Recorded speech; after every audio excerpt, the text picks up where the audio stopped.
Welcome to Chapter 10. My name is Brian, and I'll be speaking both for myself and Mina.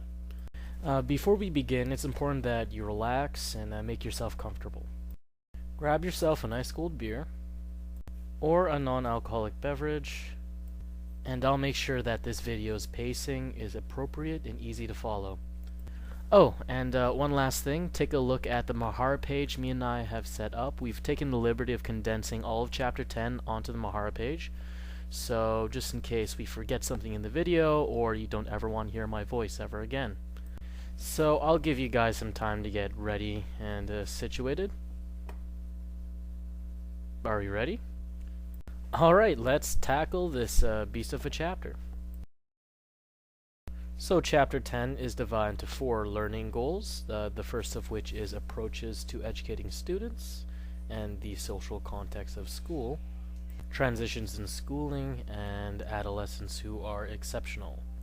So topic 1 generally deals with how we approach education, educational delivery, and how we are made accountable by the state. As a move towards standardization, the No Child Left Behind policy developed by George W. Bush in 2001 is one of the more controversial topics that this chapter discusses. Critics of this policy believe that it stifles individuality and encourages teaching to the test as opposed to knowledge mastery. The factory production of students in batches is often an image that critics invoke. Other people have weighed in their opinions and defended this policy because they believe that standardization is the only way for us to improve the quality of education across such a large public system. I believe that the No Child Left Behind policy was ultimately a failure, but the intentions behind it were pure.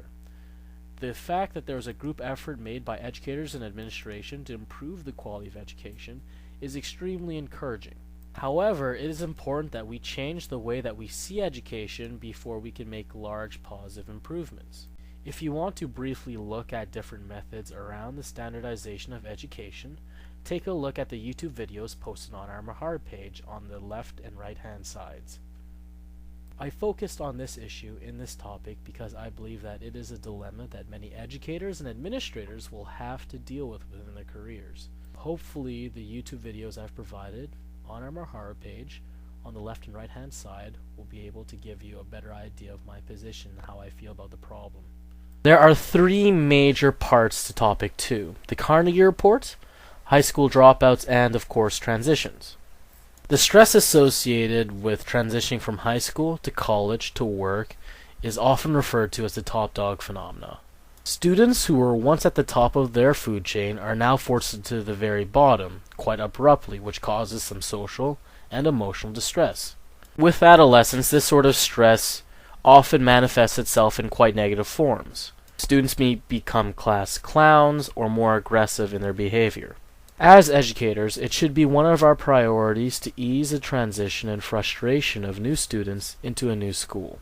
Somehow the sensitivity on my mic has changed, but we've gone too far to re-record, so please just adjust your sound accordingly. Moving on. The next issue that we'll tackle within this chapter is the issue of high school dropouts. A majority of students drop out due to school reasons, be it economic, family, peer-related, or personal reasons. There are methods to combat these dropout rates, such as early reading programs, tutoring, counseling, and mentoring. But I believe that we as educators must remain empathetic towards the needs and the stresses that our students face on a daily basis.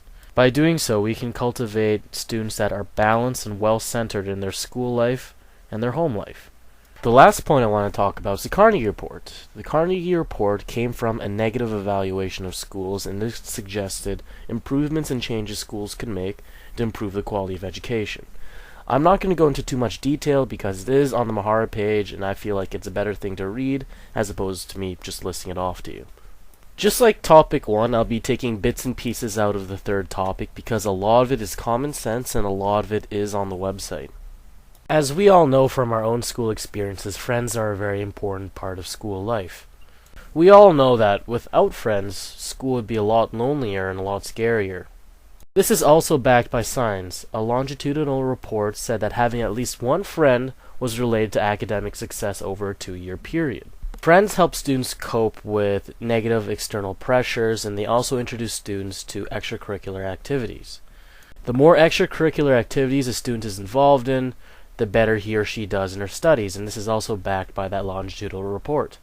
The next issue that is very near and dear to my heart is the education of ethnic students from a low SES background or low socioeconomic status background. It is important to recognize that these students face a variety of problems that you wouldn't ordinarily see in a student. This textbook does a pretty good job of dealing with this issue by giving educators the means to include ethnic students into the classroom. My favorite suggestion that the textbook gives is encouraging students to engage in perspective talking. Perspective talking allows students to empathize with each other more readily and creates a more cohesive classroom community. The goal of these suggestions is to encourage achievement among all students. If you want to see more suggestions, they're on the Mahara page under Topic 3. What we know education systems to be differs greatly from country to country. For example, in Canada, schools across North America vary in curriculum by quite a bit, however they are all fundamentally the same. In Australia, there is a higher emphasis on uniforms, and is one of the few schools where physical activity and physical education is a priority.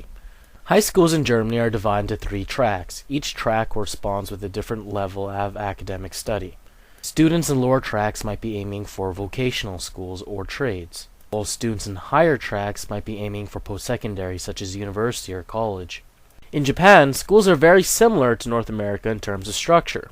However, they differ in how the Japanese value education. For many students, extracurricular activity includes juku or cram schools, which means students go to another school to study for a few more hours before supper time.